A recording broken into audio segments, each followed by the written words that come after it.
العاشرة تماما بتوقيت العاصمة أسمرة. إلى حضراتكم نشرة الأخبار لهذا المساء، مستهلة إياها كالمعتاد بأهم وأبرز العناوين.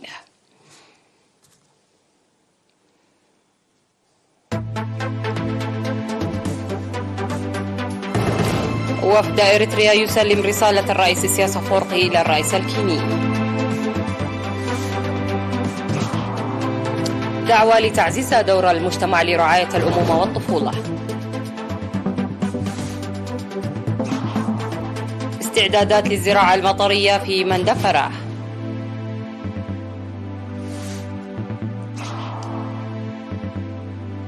بدأ أكبر مناورات عسكرية مشتركة بين الفلبين والولايات المتحدة. نتنياهو يتراجع عن قرار قالت وزير الدفاع جالانت.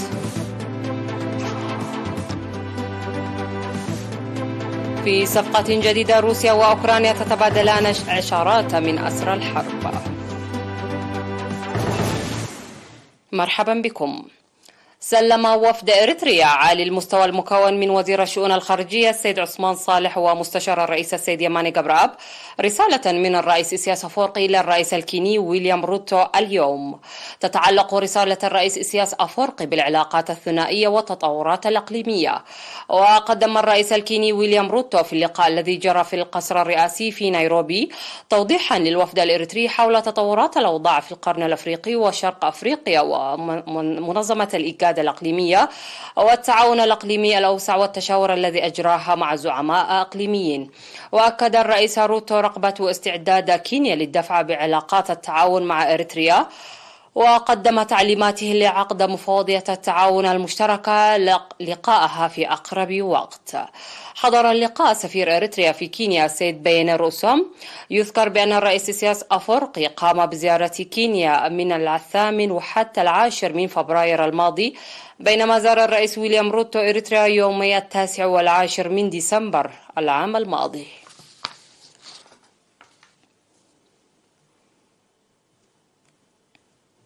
دعا حاكم اقليم القاشبركة السفير محمود علي حروي لتعزيز دور المجتمع للدفع بجهود وزارة الصحة لخفض وفيات الأمومة والطفولة. جاء ذلك في الاجتماع الذي عقد يومي 4 و5 من أبريل في مدينة بارنتو لوضع خطة صحية لرعاية الأمومة والطفولة بمشاركة شعبية. وناشد الاتباع وسائل عمل تطبيقية على جدول زمني انطلاقا من راهن أوضاع المجتمع للوصول إلى المبتغى. وأوضح المدير العام للخدمات الاجتماعية في الأقليم السيد فرانكو كوبابا بالرغم من التغيير الإيجابي يجب الدفع بقوة بجهود السيطرة الكاملة على مصاعب صحة الأمومة والطفولة. وقدم مسؤول صحة الأسرة والمجتمع في مكتب وزارة الصحة في الأقليم السيد محمد سعيد نور الدين ومسؤول التوعية والمعلومات في المكتب السيد سلطان حقوس شرحا موسعا حول أنشطة ضمان صحة الأمومة والطفولة، مقدمان أفكار حول المساهمة التي يتوجب القيام بها من الشركاء والإدارات والمجتمع عامة. ووضع الاجتماع خطة عمل وضعا في الاعتبار الفرص والتحديات. وقال مسؤول وزارة الصحة في إقليم القاشبركة الدكتور حيلوم كيداني إن النقاشات التي جرت تخلق الدفع بالأنشطة الصحية، مناشدا تعزيز المساهمة والمشاركة لتطبيق الخطة الصحية.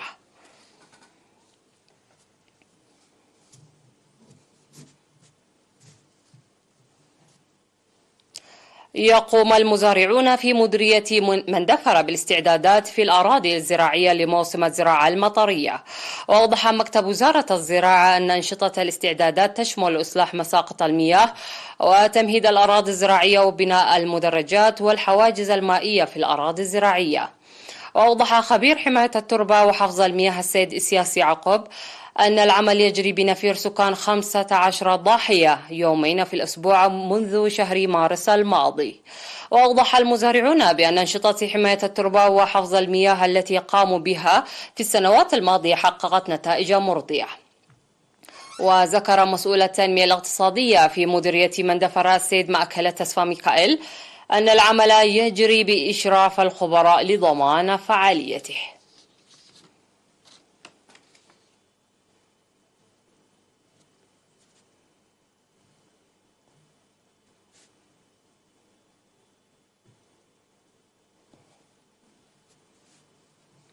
عقد فرع الاتحاد الوطني للشباب والطلبة في مديرية مصوع سيمينارا في 9 أبريل حول بناء شباب وطني قوي والتحديات المرحلية. وأوضحت مسؤولة متابعة الأقاليم في المكتب المركزي للاتحاد الوطني للشباب والطلبة الآنسة هيلين أمينة أن الاتحاد يوجد في عمل متواصل لبناء الشباب بالتعاون مع شركاء العمل وأولياء الأمور والجهات الحكومية والجبهة. وشرحت أولويات برامج التوعية والتنظيم للاتحاد في هذه المرحلة، موضحة العمل في التأهيل السياسي والنقاشات المشتركة والسيمينارات والتوريث وإعدادات المنشورات التعبوية وأنشطة النفير والزيارات. ودعا مسؤول فرع الاتحاد في مديرية مصوع السيد داوود تخلوم الشباب لتقوية التأطير والتنظيم وتعزيز التأثير في أوساط المجتمع. نظمت فرقة ساوا التابعة لمركز تدريب قوات الدفاع حفلات فنية لسكان مختلف مديريات الإقليم الجنوبي والجيش العاملين في برامج التنمية. نظمت الحفلات الفنية من 27 من مارس وحتى 6 من أبريل في مناطق مايدما وماي مني وإندا قرقيس ومدفع والتا وإندا با استيفانوس واتورونا وغلبا وسرحا ومنخستو ومدري. وأوضح المشرفون على الفرقة الفنية أن دور وحدات الجيش وإدارات المديريات والبلدات كان كبير لإنجاح تنظيم الحفلات الفنية.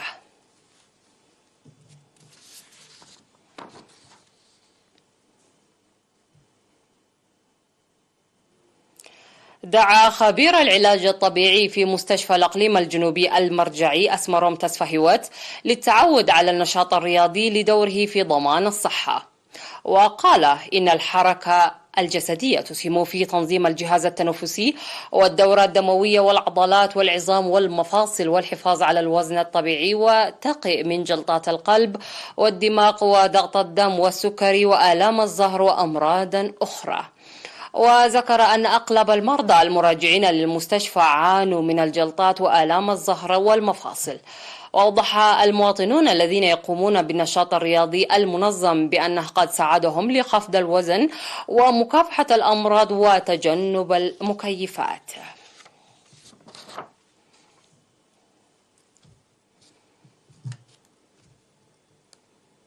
فاصل من ثم نعود لمتابعة الأنباء على الصعيد العالمي، رجاء ابقوا معنا.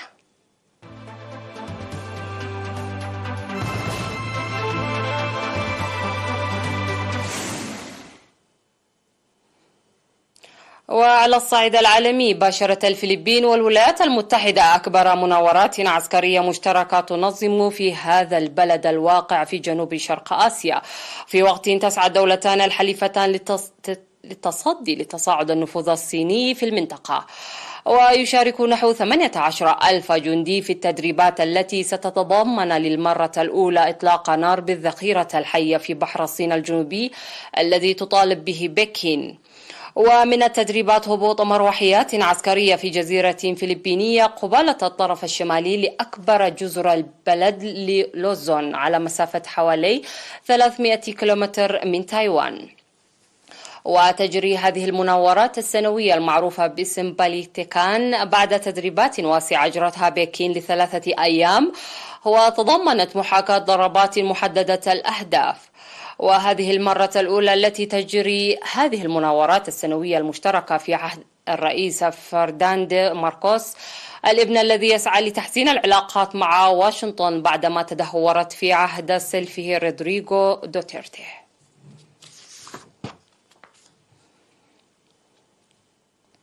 قال رئيس الوزراء الإسرائيلي بنيامين نتنياهو الاثنين إنه قرار إبقاء وزير الدفاع يوآف غالانت في منصبه بسبب الأزمة الأمنية المتصاعدة ليعدل عن قرارها السابق بإقالة الوزير الذي أدت إلى اندلاع احتجاجات وأثار قلقا في الخارج.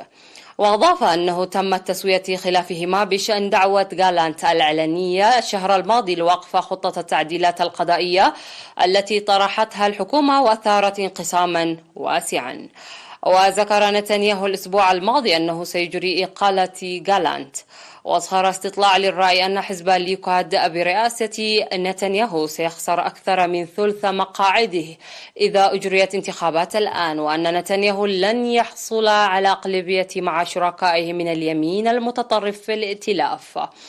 وعلقت حكومة نتنياهو التشريع الخاص بالتعديلات القضائية لحين التوصل إلى تسوية مع أحزاب المعارضة بعد احتجاجات على مدى أسابيع في أنحاء إسرائيل.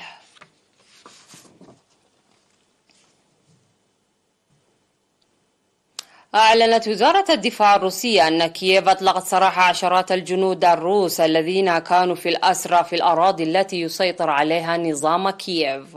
وقالت الدفاع الروسية أنه نتيجة عملية تفاوضية أعيد 106 جنود روس تعرضوا لخطر مميت في الأسر. وأشار البيان إلى أن الأسرى المفرج عنهم سيتم نقلهم على متن طائرات النقل العسكرية إلى موسكو للعلاج وإعادة التأهيل في المؤسسات الطبية التابعة للدفاع الروسية. وأكد البيان أن جميع العسكريين المحررين يتلقون كل المساعدة الطبية والنفسية اللازمة.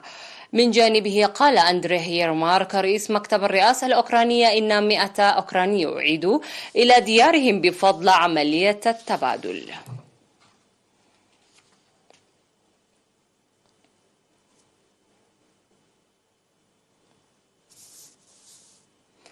قالت إدارة الشرطة في مدينة لويفيل بولاية كنتاكي الأمريكية إن 5 أشخاص من بينهم ضابط شرطة قتلوا وأصيب 8 آخرون بينهم 2 في حالة حرجة إثر حادث إطلاق نار وقع بالمدينة. وأوضحت الشرطة أن إطلاق النار وقع في مبنى أحد البنوك في وسط المدينة بالقرب من سلاغر فيلد، وطلبت من السكان البقاء خارج المنطقة وتجنب الذهاب إليها في الوقت الراهن، مشيرة إلى أنه تم قتل المشتبه به في الحادث. من جانبه قال مكتب التحقيقات الفيدرالية أن عملاء اتجهوا إلى مكان الحادث، بينما قالت وسائل إعلام محلية إن وحدات من الشرطة انتشرت بكثافة في المنطقة. وحددت الإدارة هوية مطلق النار، موضحة أنه انضم إلى الفرع كموظف العام الماضي.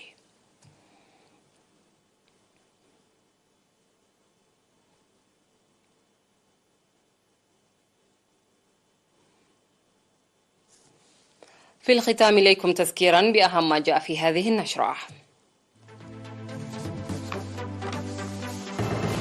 وفد إريتريا يسلم رسالة الرئيس إسياس أفورقي للرئيس الكيني.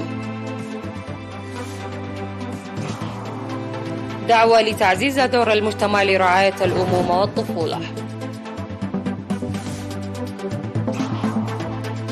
استعدادات للزراعة المطرية في مندفرة.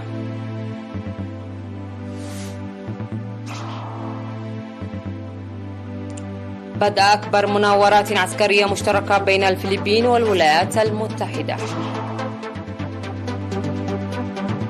نتنياهو يتراجع عن قرار إقالة وزير الدفاع جالانت.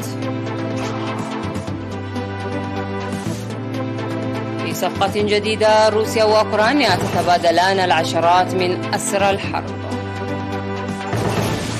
ختام النشرة قدمتها لكم حنان عمر جيلاني من تلفزيون دولة إريتريا. إلى اللقاء.